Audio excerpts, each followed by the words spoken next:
Yeah, good evening, Tejas. How are you?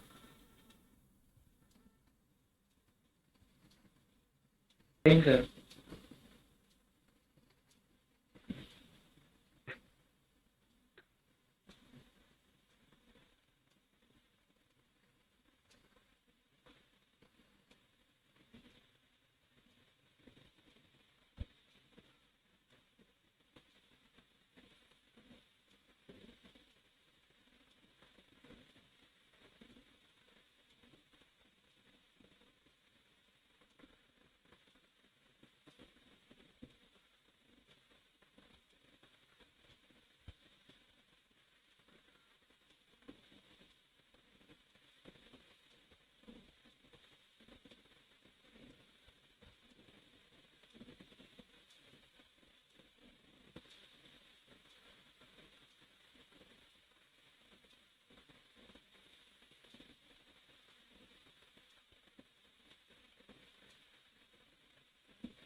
So have you watched the lectures?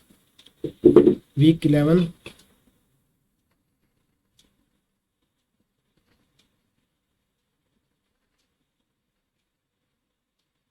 One lecture, two, three, four. There are 4 lectures in this week.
Okay, I think we should start.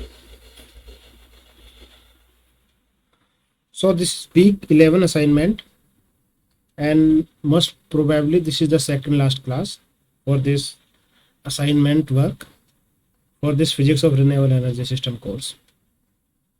You already know I am Ravi from IIT Bombay.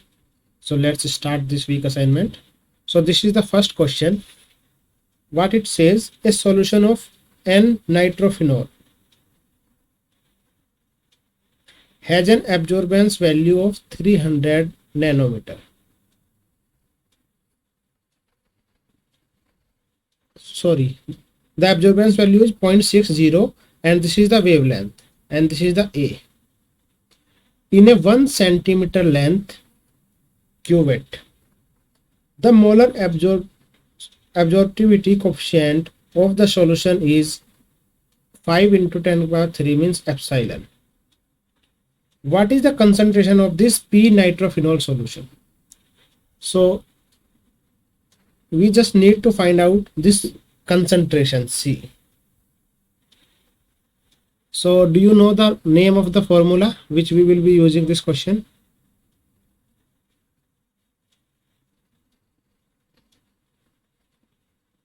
Have you heard about Lambert-Beer's law? Okay, so these are the options. If you don't know, then even you can try it. So this is the formula which we will be using, Beer-Lambert's law. So it says absorbance equals to epsilon into C into L, and epsilon is given here, L is given here 1 centimeter, and A is given this one 0.60. You just need to make a simple mathematical calculation. Do it and let me know the answer. Just find out the value of C.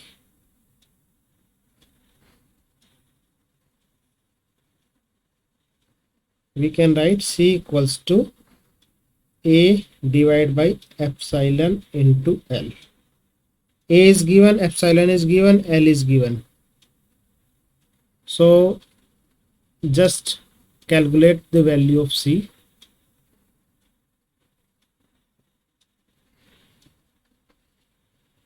Is it 1.12, 1 millimolar or 1.5 millimolar?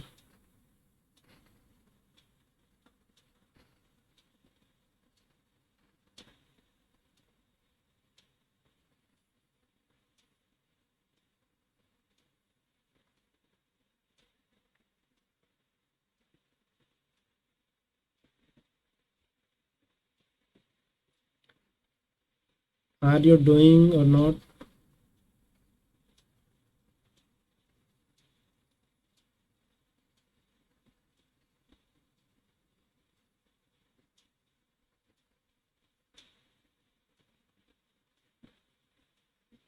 B. Tejas is saying B. Okay, great. Yes, you are right. Here you can see the calculation is already given by me. So 0.6 into this, like epsilon and L. So it will be 0.12. So answer here will be B. Let's move to the next question, which says UV visual spectroscopy is a type of among the following. Which kind of spectroscopy is?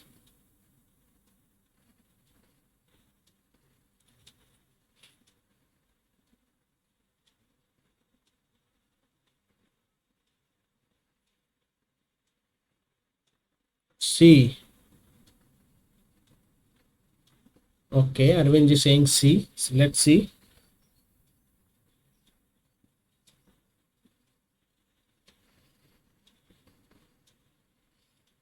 These are the different techniques. And yes, you are right. Because UV visual is having high energy, so it changes the orientation or it interact with the molecules. So that's why it is under molecular spectroscopy. So option C is the correct answer here. Next question is very easy. It says the energy change for an electronic transition in UV visual spectroscopy consists of, and these are the options: only Coulomb energy, rotational energy, vibrational energy, or all three.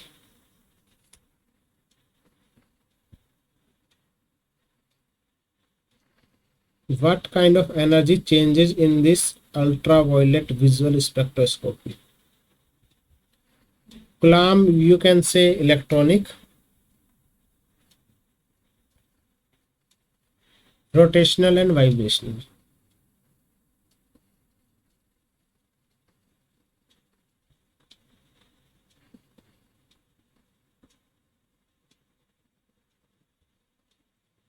G. Okay, Arvind is saying D.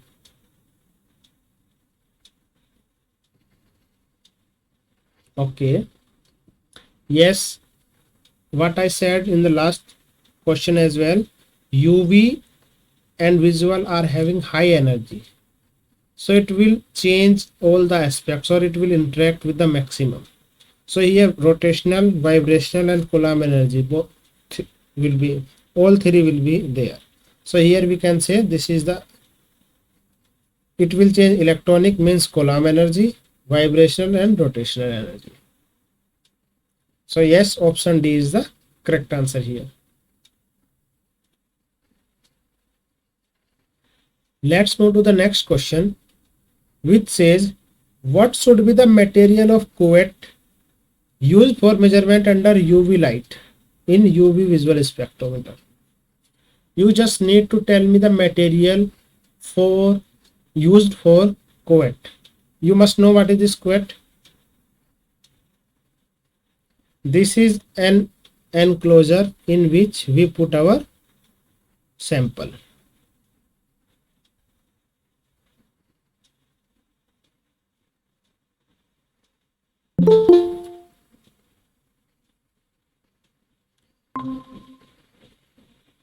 So just need to tell me the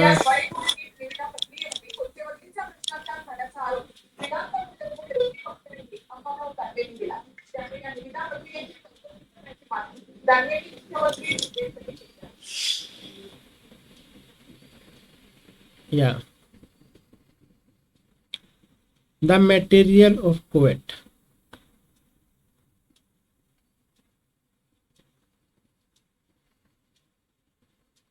D. Okay, Arvind is saying D, quartz.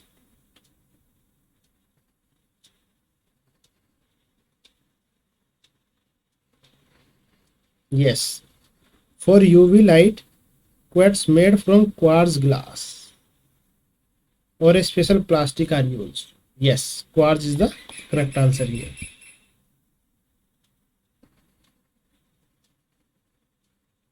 You are right.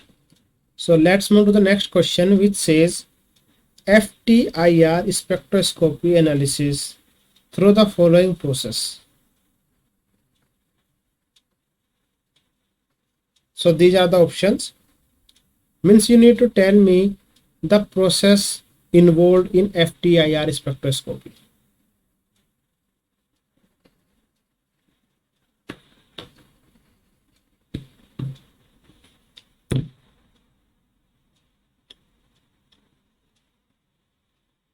The okay, Arvind is saying emission. What about absorption and radiation?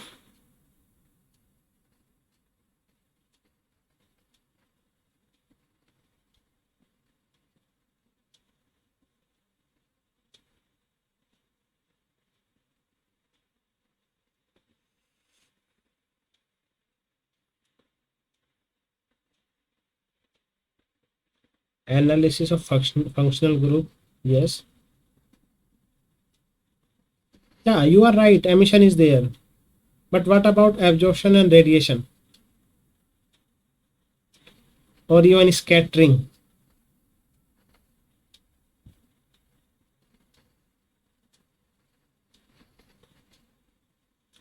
You are right. You are saying this FTR spectroscopy is used for analysis of functional group. Absolutely correct. But there are some other processes as well which involve during this spectroscopy. You are saying emission, yes. Along with emission, there are absorption as well as radiation. See, here you can see analysis through emission, absorption and radiation. So all three, emission, absorption and radiation. So answer will be A, B and C.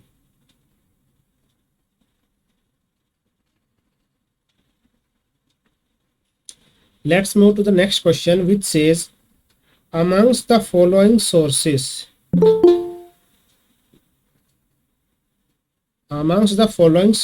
which is not used,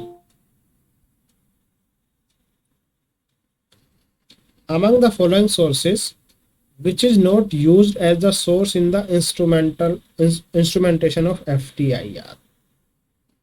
Means the source which is not used in FTIR.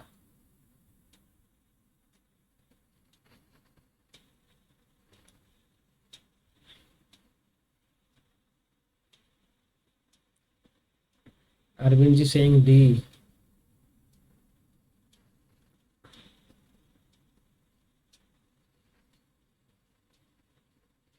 She Rinesha Riya saying D. Okay. Yes, D is the correct answer. So answer here is D, because it is already IR. So the source we need which radiate radiation in the IR region only. Yes, answer D. Let's move to the next question, which says amongst the following which can affect the peak intensity of a FTIR spectra. These are the options. So you just need to tell me among these which can affect the peak intensity. Is it mass of the atoms, bond strength, dipole moment, or electronegativity?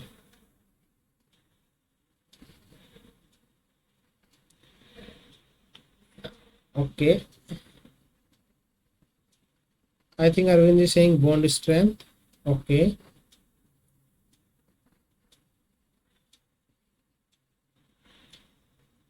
I think dipole moment is very important in this case. What do you think? Because FTIR is based on dipole moment. Yes or no?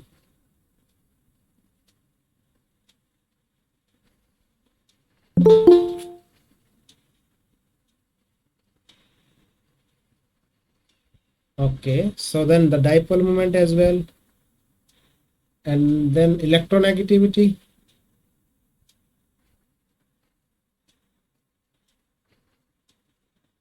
No, really.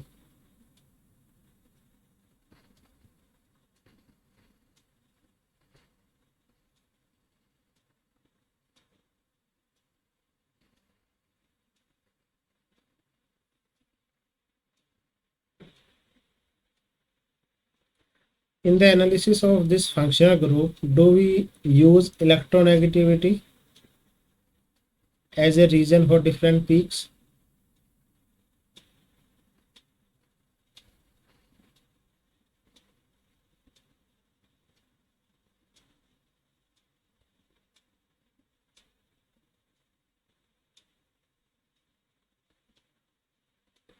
Determine symmetric or asymmetric bond strength. Okay.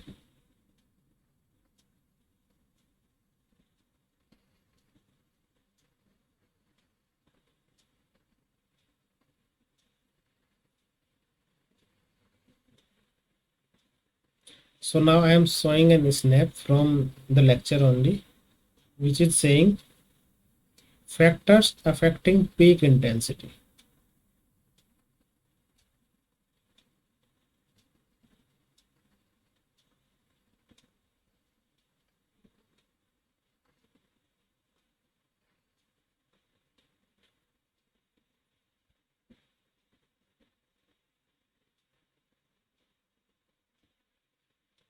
So these are the factors which affect mass, bond strength, dipole moment, and electronegativity.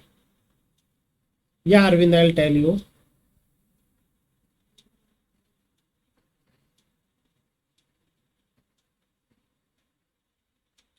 So these all four are the factors here: mass of the atom and electronegativity.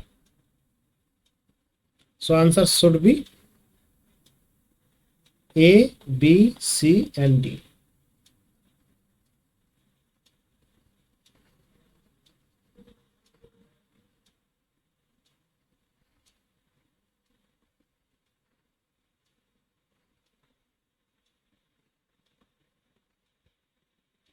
Yes.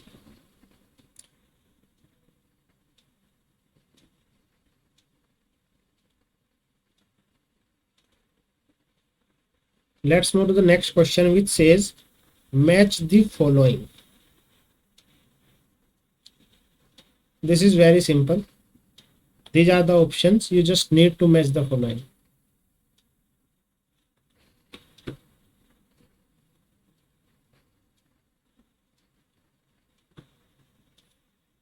One side is given the technique and other side is given the main, like the heading under which these techniques are covered. A, XRD is diffraction technique. Okay.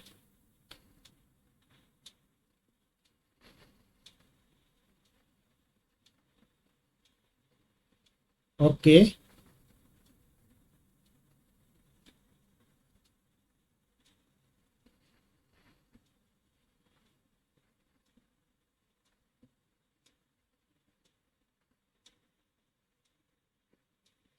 B, NMR is spectroscopic, right?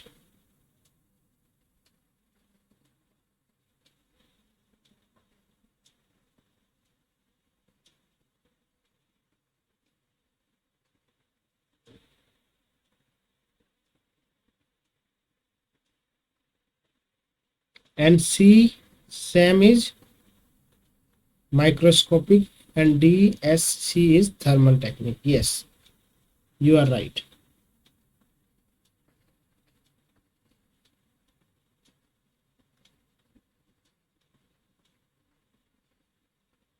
You are absolutely correct.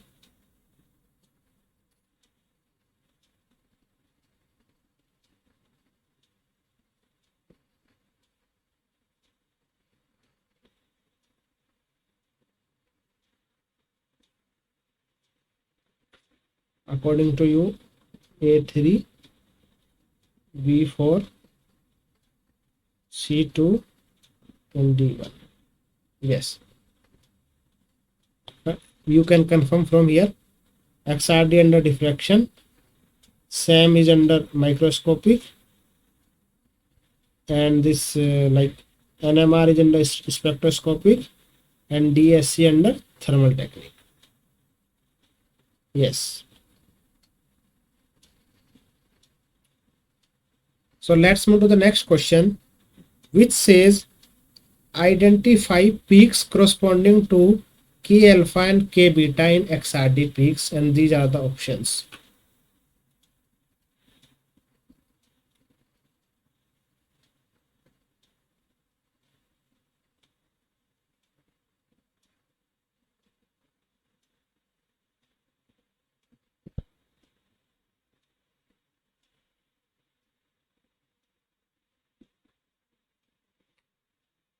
X correspond to K alpha or K beta, Y correspond to K alpha or K beta. If you know which among this K alpha and K beta will have maximum intensity, then you can answer this.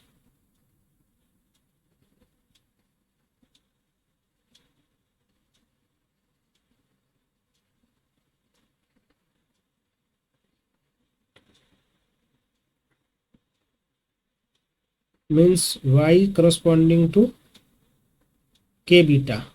Okay.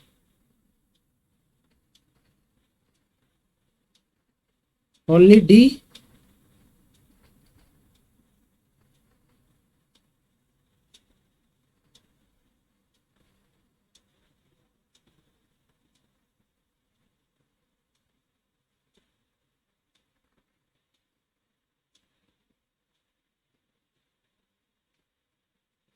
C. How C and D both can be correct? Because both are Y K alpha and Y K beta. You are saying Y correspond to both K alpha and K beta. You must be wanted to say something else.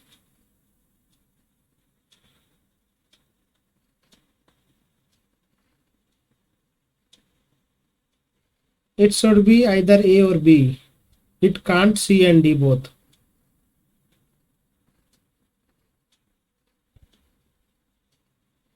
One from A and B and one from C and D. You are saying D from C and D, then it should be A from.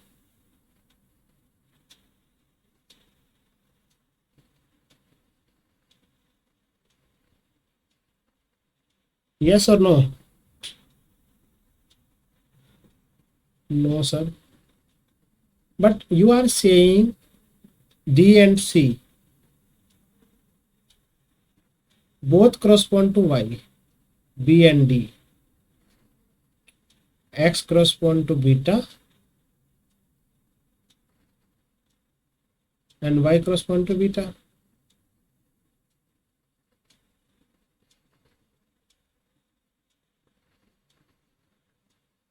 Arvind, listen, you are saying same thing. Means both representing K beta. Is it correct?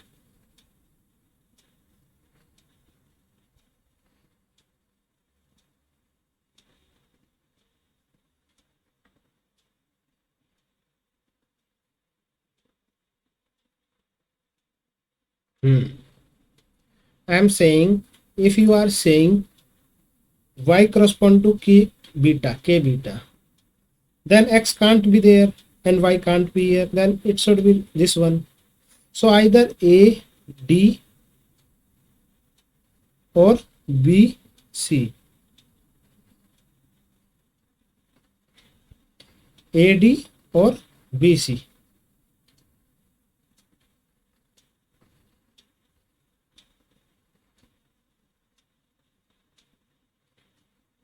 And this maximum will correspond to K alpha and this will be K beta. Then answer should be B and C. B and C. B and C answer will be here.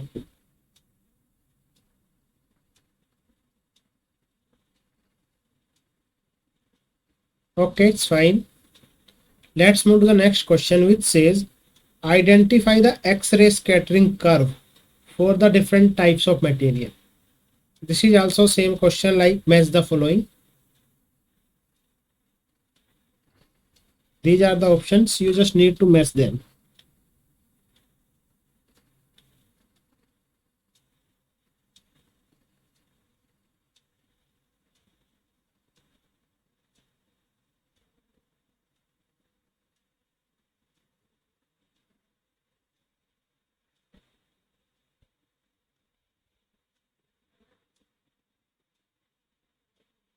A2, okay.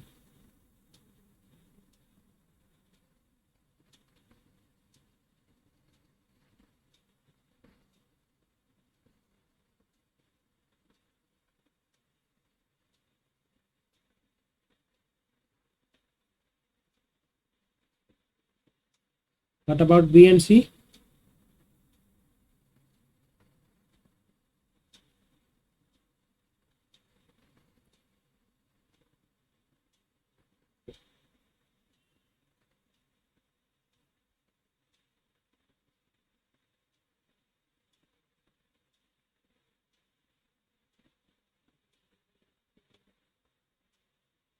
B1.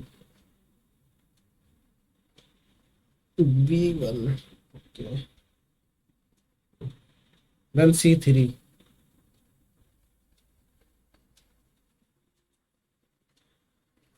This is correct.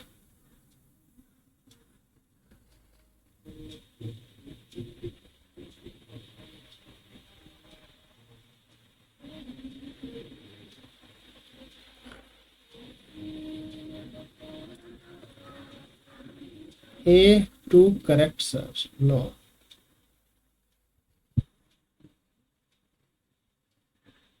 A2. Yeah, I'm saying A2 is correct. I'm saying this one is correct.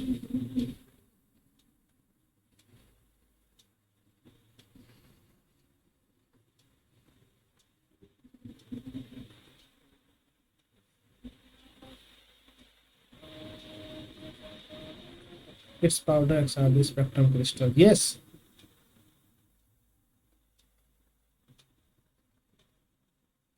For amorphous, the peaks like it is like this or it is like this.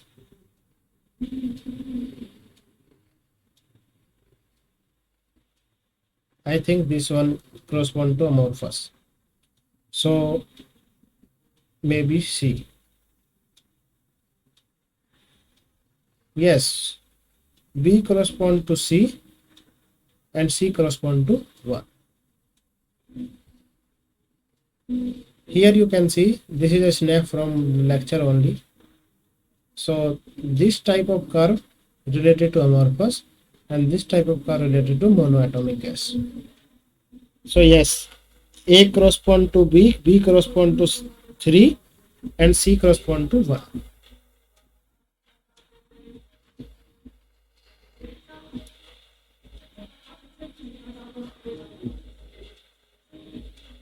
Okay, so let's move to the next question, which says the wavelength of X-ray is given, which is diffracted by a plane of salt with 0.28 nanometer as the lattice constant. It is the lattice constant given.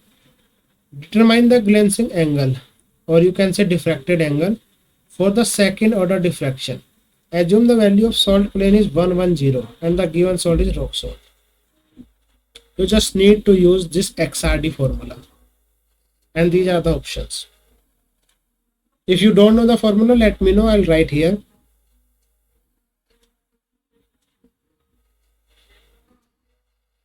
But this question you need to solve.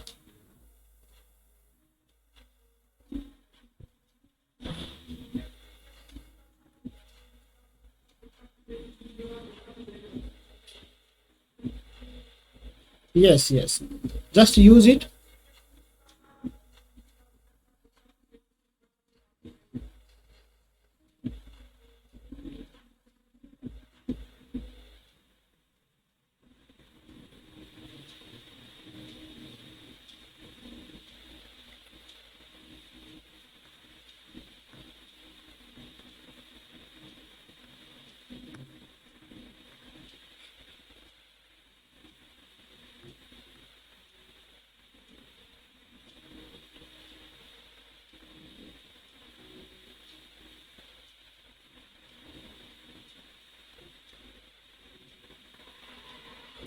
N lambda equals to 2d sine theta. Yes.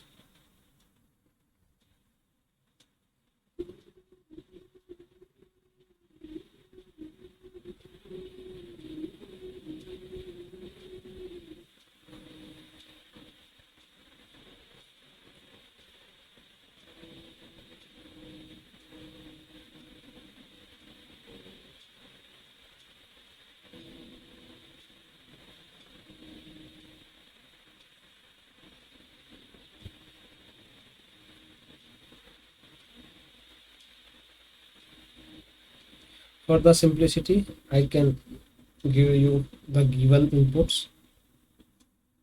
So these are the given things we have.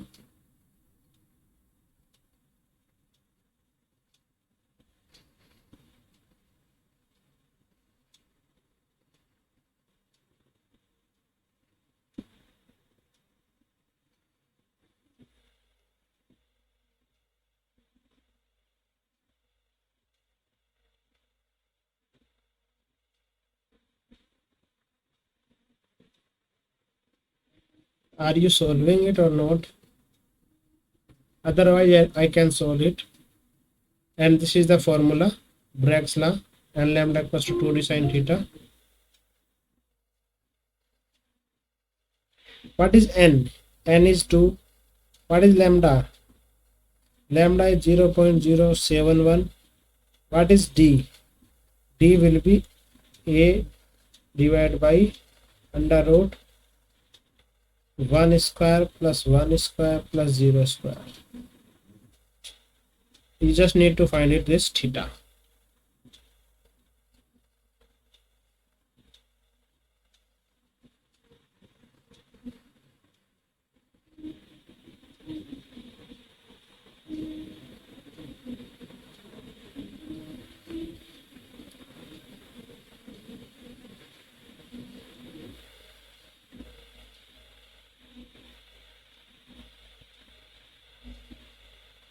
B.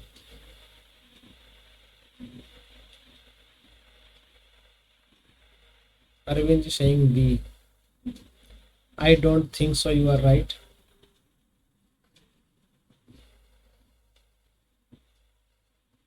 Just recheck your calculation.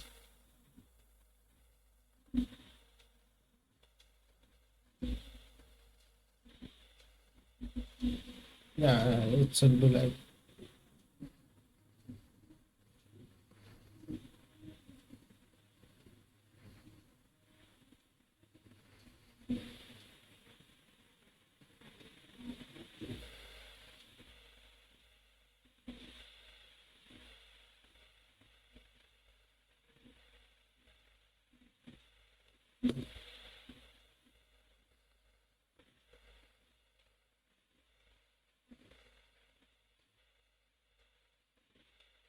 Yeah.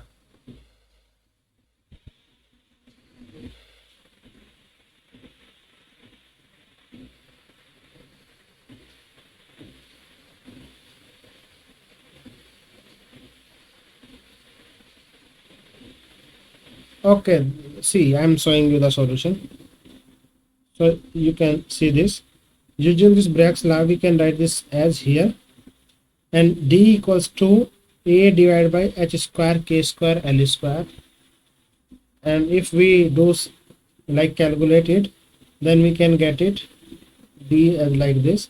And if we put this thing in this Bragg's law equation, we get theta equals to 21 degree.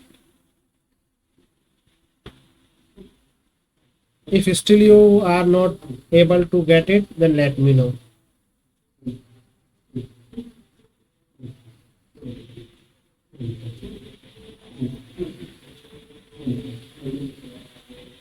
No, okay.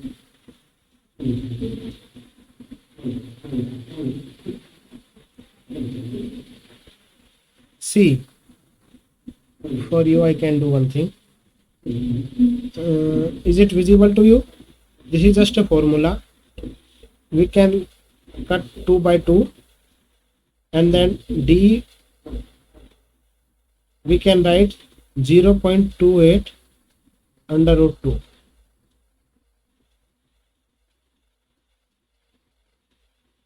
Till here you are right?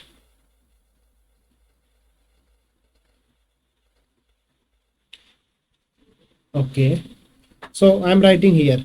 So 0.071 equals to 0.28 nanometer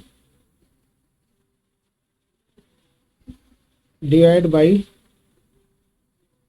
root 2 into 2 into sine theta, and by root 2 then we can write root 2. So sine theta equals to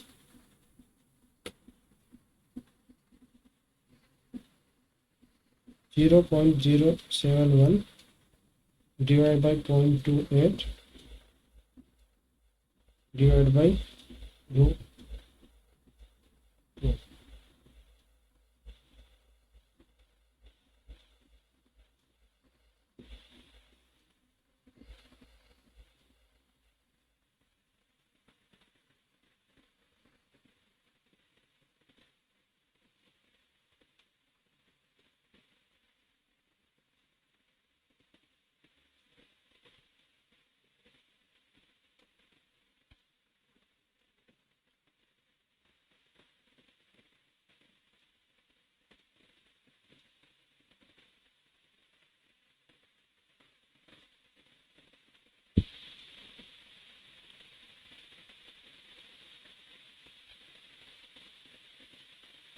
Got it?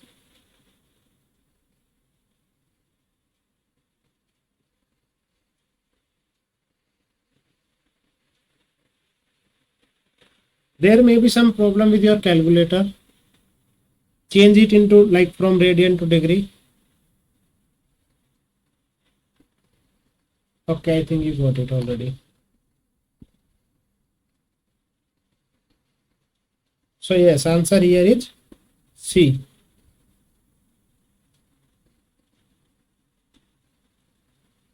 So we are done with today's lecture. And for you, like Arvind, you are asking the electronegativity part. I can send you a complete PDF. So in brief, you can understand this electronegativity affects like bond polarity, and due to which the intensity or absorption intensity changes. It does not change the frequency, but it changes the, or it affects the intensity. So I am going to upload this lecture on YouTube just right now. If you still have any doubt, you can ask there. I will like reply in the comment box. Then we will meet in the next week. That will be our last class, week 12. Is it fine?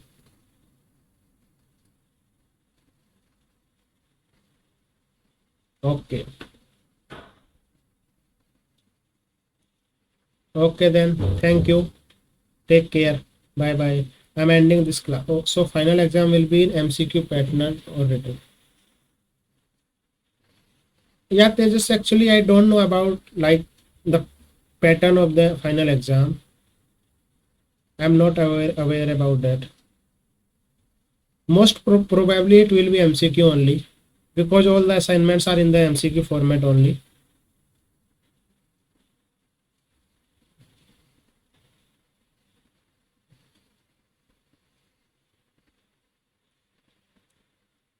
Okay, then I am ending this class right now.